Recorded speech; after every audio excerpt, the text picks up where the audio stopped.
Welcome to Vargas University Video Shorts. Today we are going to learn how to use a layer mask. A layer mask is a non-destructive way to hide parts of an image or layer without actually erasing them.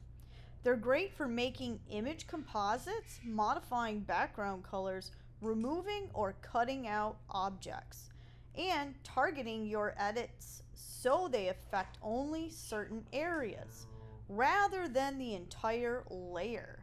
Today, we're going to cut out a window and we're going to replace the background with another image. With your layers panel open, at the bottom, you can also click on the quick mask icon seen here.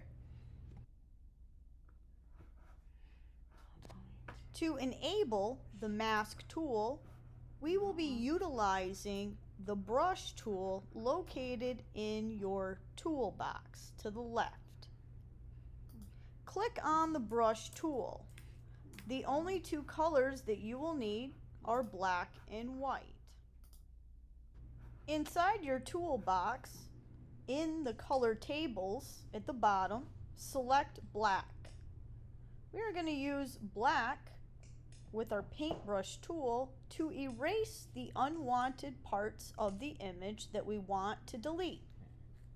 If we make a mistake, we can switch our color table to white and put the image back like nothing has happened.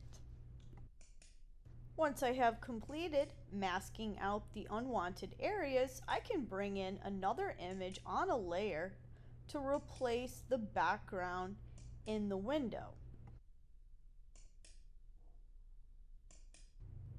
And that completes our tutorial for today on how to use a layer mask. Thanks for watching. Check out Vargas University to find out more information on how you can get your degree online.